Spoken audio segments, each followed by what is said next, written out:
आइए बात करते हैं रिजोल्यूशन। तो रिजोल्यूशन है क्या भाई? देखिए, जैसे मान लीजिए कि हम किसी माइक्रोस्कोप के द्वारा, माइक्रोस्कोप जनरली हम किस लिए यूज़ करते हैं? एज अ बायोलॉजिस्ट हम बायोलॉजिकल सैंपल्स के डिटेल स्ट्रक्चर को जानने के लिए यूज़ करते हैं। तो सपोज़ करिए ये एक सेल है, ठीक है, और इसमें इसका न्यूक्लियस है और ये माइटोकॉन्ड्रिया है, ठीक है, और बहुत सारे स्ट्रक्चर हैं, ठीक है। अब हम एक माइक्रोस्कोप यूज़ कर रहे हैं जिसको हम लेबल कर रहे हैं ए। उससे जब हम देख रहे हैं तो ये केवल हमें सेल दिखाई दे रही है, ठीक है ना। हमें इसके अंदर न्यूक्लियस है कि नहीं है हम नहीं देख सकते, और माइटोकॉन्ड्रिया है कि नहीं है तो नहीं देख सकते। मतलब हमारा जो सेल का डिटेल्ड स्ट्रक्चर है वो क्या है? अनरिजॉल्व्ड, ठीक है। हमने इसको बड़ा तो कर लिया, इमेज को मैग्नीफाई करना इज नॉट बिग डील। सबसे इम्पोर्टेंट है कि आप उसके डिटेल स्ट्रक्चर को स्टडी कर सकें। सपोज करिए दूसरा माइक्रोस्कोप है बी, जब हम उससे इसी सेल को ऑब्जर्व करते हैं तो we can see nucleus, we can see mitochondria. हम माइटोकॉन्ड्रिया को भी देख सकते हैं और न्यूक्लियस को भी देख सकते हैं। तो हम कहेंगे कि यहाँ पे जो है स्ट्रक्चर क्या हो गए? रिजॉल्व्ड हो गए। रिजॉल्व्ड का क्या मतलब है? यहाँ हम न्यूक्लियस और माइटोकॉन्ड्रिया को अलग अलग देख सकते हैं, लेकिन यहाँ पे जो एक माइक्रोस्कोप था उसमें हम नहीं देख पा रहे थे। तो रिजॉल्व्ड और अनरिजॉल्व्ड मतलब अगर हम कहें इनको दो बिंदु मान लें, इसको एक पॉइंट मान लें न्यूक्लियस को, और एक माइटोकॉन्ड्रिया को पॉइंट मान लें, ठीक है। तो जब हम ए माइक्रोस्कोप से ऑब्जर्व कर रहे हैं तो हमें न्यूक्लियस और माइटोकॉन्ड्रिया सब मिक्स होके केवल अलग अलग कुछ भी दिखाई नहीं दे रहा है। मतलब हमारा जो रिजोल्यूशन है माइक्रोस्कोप का, माइक्रोस्कोप ए का, वो इतना नहीं है कि वो सेल के अंदर डिटेल स्ट्रक्चर जैसे न्यूक्लियस है और माइटोकॉन्ड्रिया उसको हमको दिखा सके। दूसरी कंडीशन में क्या है कि हमारा न्यूक्लियस और माइटोकॉन्ड्रिया डिस्टिंक्टली हमको दिख रहा है। तो अगर हम कहें व्हाट इज रिजोल्यूशन, तो रिजोल्यूशन को अगर हम डिफाइन करें, रिजोल्यूशन क्या है भाई, ठीक है ना। तो रिजोल्यूशन क्या है? तो resolution is ability of a microscope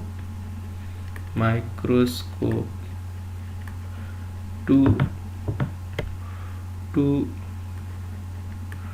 distinguish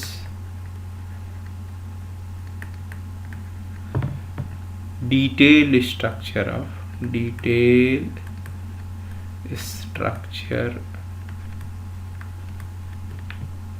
of given sample, ठीक है ना भाई। बायोलॉजिकल भी हो सकता है, नॉन बायोलॉजिकल भी हो सकता है, ठीक है। तो अगर रिजोल्यूशन क्या है भाई? जो हमें एबिलिटी है, प्रॉपर्टी है माइक्रोस्कोप की जो हमको डिस्टिंग्विश डिटेल स्ट्रक्चर के बारे में बताती है। जैसे हम लोग ए में हम देख रहे हैं माइक्रोस्कोप ए हमें डिटेल स्ट्रक्चर नहीं दे पा रहा है, तो मतलब उसका रिजोल्यूशन उतना नहीं है। लेकिन बी माइक्रोस्कोप हमको रिजोल्यूशन दे रहा है, मतलब उसका रिजोल्यूशन है जिसकी वजह से आपको वो दिखाई दे रहा है। तो इसको एक और डिफिनीशन हम लोग लिखते हैं, उसको तब हमें थोड़ा सा और क्लियर होगा कि रिजोल्यूशन क्या है। और रिजोल्यूशन इज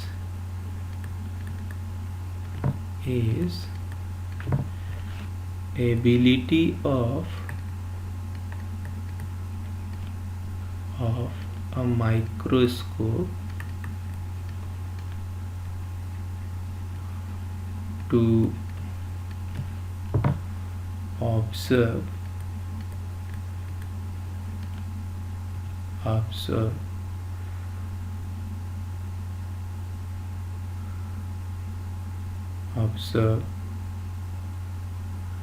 two closely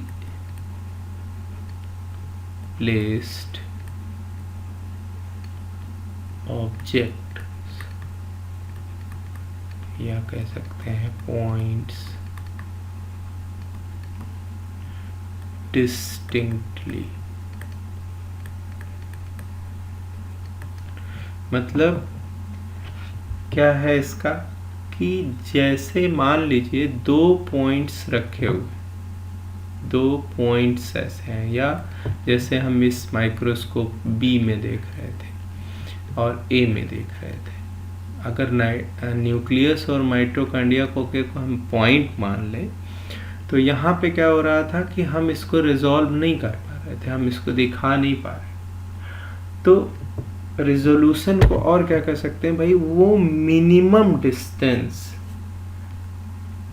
अगर ये दो ऑब्जेक्ट हैं, ठीक है, ए और बी, इसके बीच की जो मिनिमम डिस्टेंस है, से फॉर एग्जांपल डी, कितनी मिनिमम डिस्टेंस को एक माइक्रोस्कोप इन दो बिंदुओं ए और बी को अलग अलग देख पाता है, उसी को हम क्या कहते हैं, उसका रिजोल्यूशन कहते हैं। फिर से मैं बता रहा हूँ, जब दो बिंदु है, जैसे हमारे न्यूक्लियस और माइटोकॉन्ड्रिया थे, ठीक है, वो कितनी दूरी पे रखे हैं, ये जो डिस्टेंस है, ये जितनी कम होगी रिजॉल्विंग पावर क्या होगी, उतनी ज़्यादा होगी। जैसे अगर दो स्ट्रक्चर हैं, दो पॉइंट्स हैं, वो 1 माइक्रोमीटर के डिस्टेंस पे रखे हैं सपोज करिए, ठीक, और दो स्ट्रक्चर हैं जो 10 माइक्रोमीटर के डिस्टेंस पे रखे हैं, तो आपका जो 1 माइक्रोमीटर डिस्टेंस पे रखा है उसका रिजोल्यूशन क्या होगा, अच्छा होगा, ठीक है, as compare to this one. क्यों भाई, अगर आप 10 माइक्रोमीटर मान लीजिए इसका रिजोल्यूशन है, तो 10 से कम जैसे ही आप 9 माइक्रोमीटर पे दो बिंदु रखे रहेंगे तो वो दोनों बिंदु इसको एक ही दिखाई देंगे, मतलब रिजॉल्व नहीं होंगे। जबकि जब इस माइक्रोस्कोप से देखेंगे तो चाहे वो 7 माइक्रोन पे रखे हों, चाहे 6 पे रखे हों या 5 पे रखे हों, जब तक कि 1 माइक्रोन से कम नहीं हो जाएगा तब तक ये माइक्रोस्कोप ए दोनों बिंदुओं को अलग अलग देख सकता है, मतलब वो दोनों को रिजॉल्व कर सकता है, ठीक है। तो इसको फर्दर फॉर्मुलेट करने के लिए एबे, एक साइंटिस्ट थे, उनका नाम था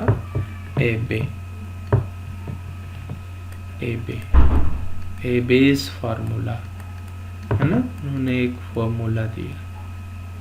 उन्होंने क्या कहा कि सपोज करिए ये ऑब्जेक्टिव है आपका और इसमें ये लाइट एंटर कर रही है, ठीक है, यहाँ आपका ऑब्जेक्ट है और ये लाइट कोन जो है एंटर कर रहा है नीचे आफ्टर पासिंग सैंपल, ठीक है ना, और ये ऑप्टिकल सेंटर है सपोज करिए।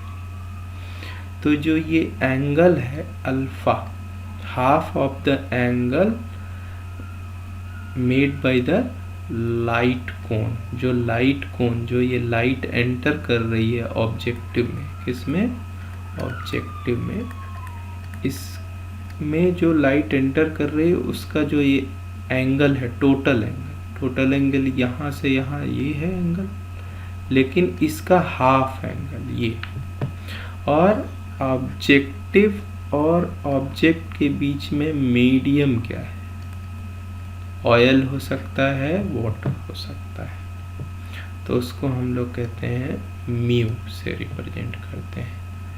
ठीक है, तो डी क्या है हमारा, रिजोल्यूशन,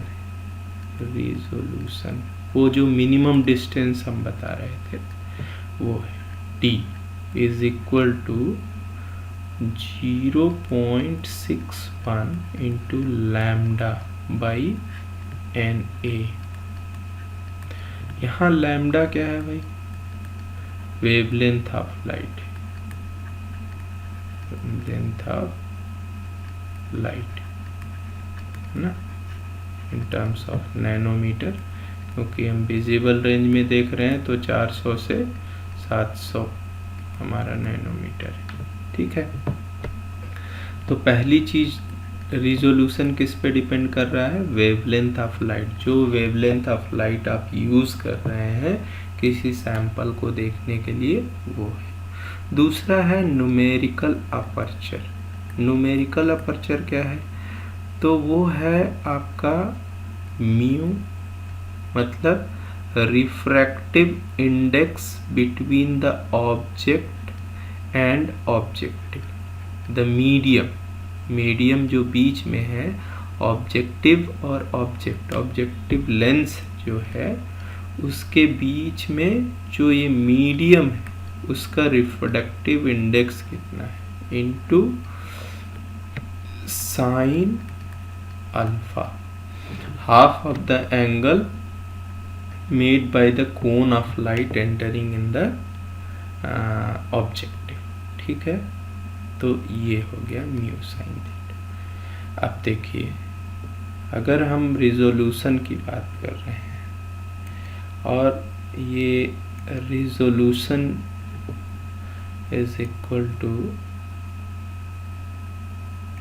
मान लीजिए यहाँ पे ये रिजोल्यूशन का फॉर्मूला है भाई, ये किस पे डिपेंड कर रहा है, लैम्डा और एन ए पे। तो अगर हम वेवलेंथ ऑफ लाइट बढ़ा रहे हैं, चलिए एक उदाहरण ले लेते हैं, 200 नैनोमीटर है ना, 400 नैनोमीटर और 600 नैनोमीटर। ठीक है, ये 3 वेवलेंथ ऑफ लाइट से हम ऑब्जर्व कर रहे हैं, इसको हम ए, बी और सी बोल दे रहे हैं। चलिए ठीक है, तो ये बताइए किसमें जो है रिजोल्यूशन कम होगा। तो देखिए, जैसे जैसे वेवलेंथ बढ़ेगा वैसे वैसे रिजोल्यूशन भी बढ़ेगा।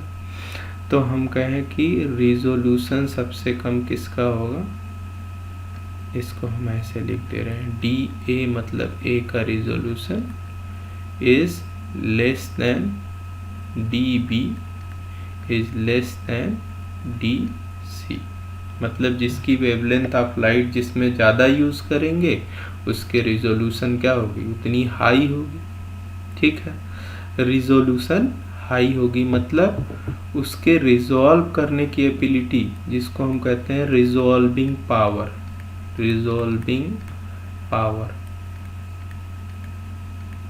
है ना। रिजॉल्विंग पावर जो है आपके रिजोल्यूशन का जस्ट अपोजिट है। ठीक है ना, रिजॉल्विंग पावर हाई होगी अगर रिजोल्यूशन लो होगा। ठीक है, तो अगर हम इसमें कहें तो resolving power of A is greater than resolving power of B is greater than resolving power of C। ठीक है ना, तो जितना कम रिजोल्यूशन होगा उतना ही रिजॉल्विंग पावर ज़्यादा होगा। दूसरी चीज़ देख लें, न्यूमेरिकल अपर्चर जो है वो किस पे डिपेंड कर रहा है, म्यू पे। और साइन अल्फा पे।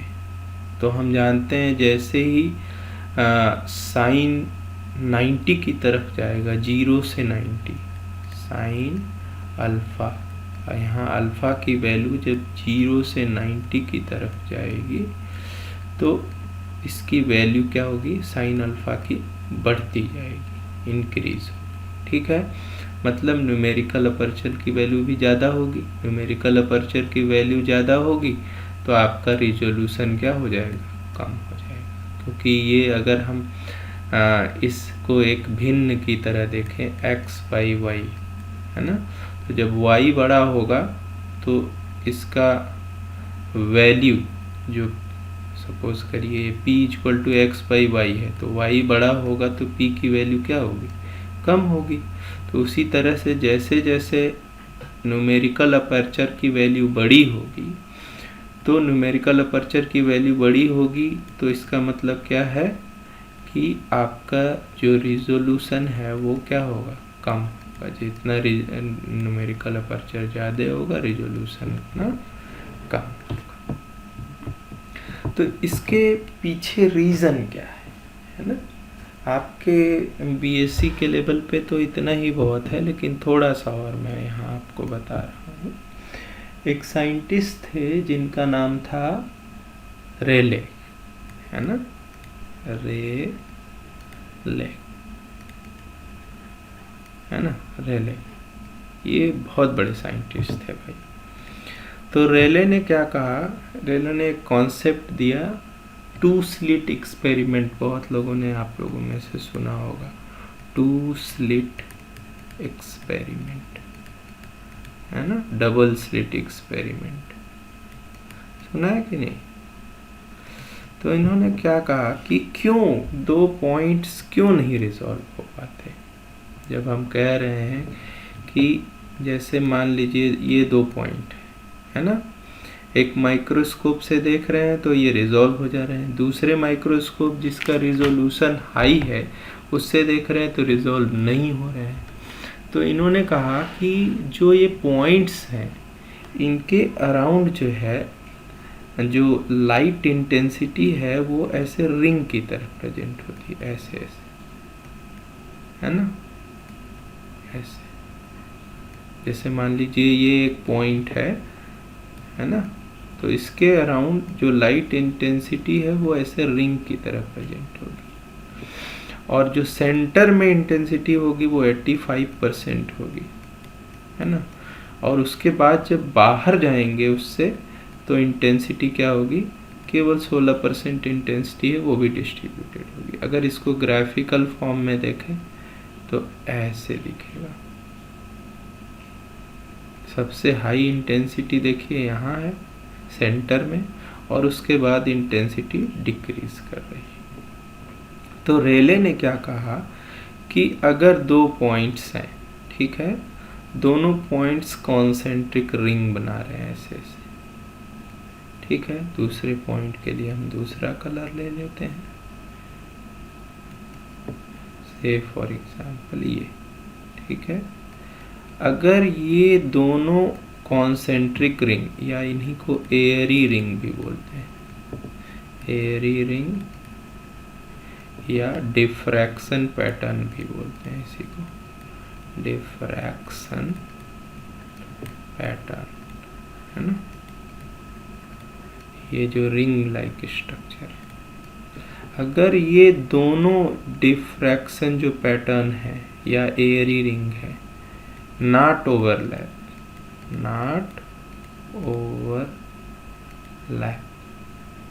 तब क्या होगा, तब ये पॉइंट्स दोनों क्या हो जाएंगे, रिजॉल्व हो जाएंगे।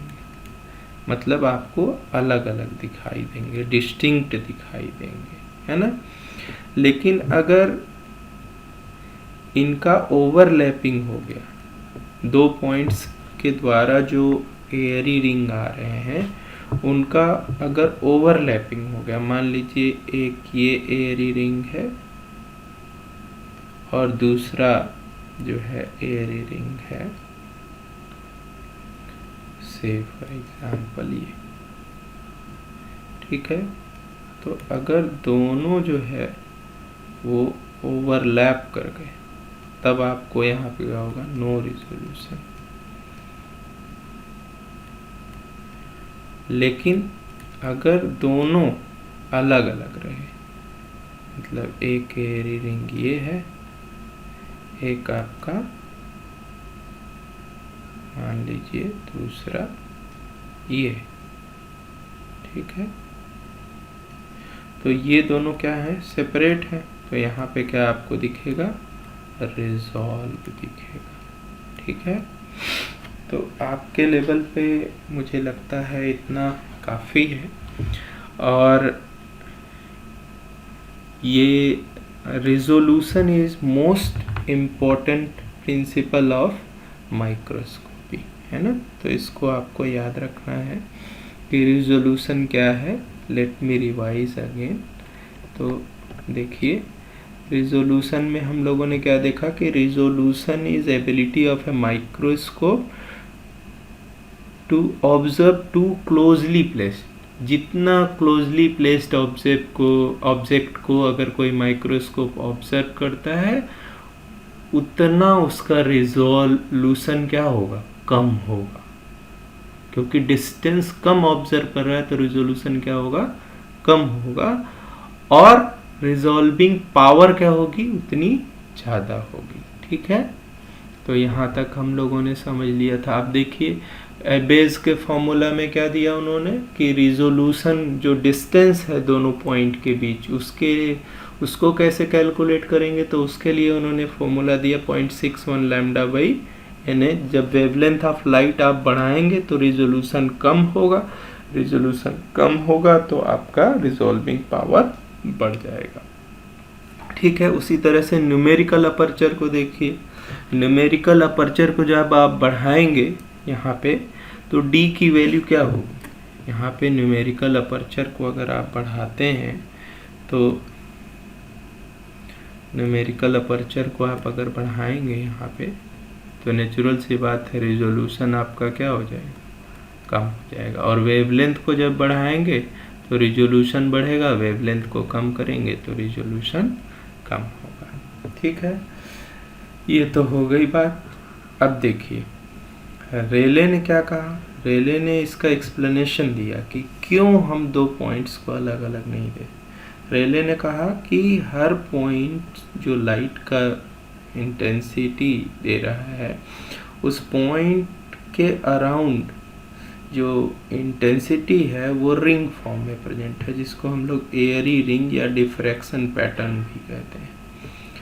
तो ये डिफ्रैक्शन पैटर्न की इंटेंसिटी जो सेंटर में है वो 85% है ना, और उसके बाद वो डिक्रीज कर रही है। तो अगर दो पॉइंट्स हैं और उनको आप देख रहे हैं और उनकी इंटेंसिटी जो है, जो सेंटर में है, वो अगर ओवरलैप कर रही है, तब आप उसको नहीं देख पाएंगे, मतलब आप रिजॉल्व नहीं कर पाएंगे। और अगर दोनों पॉइंट्स की जो एयरी रिंग है उनका जो है सुपर इम्पोजिशन नहीं हो रहा है, तब आप उसको देख सकते हैं। Thank you everyone for watching Advaita Academy videos. Please share, like and promote us.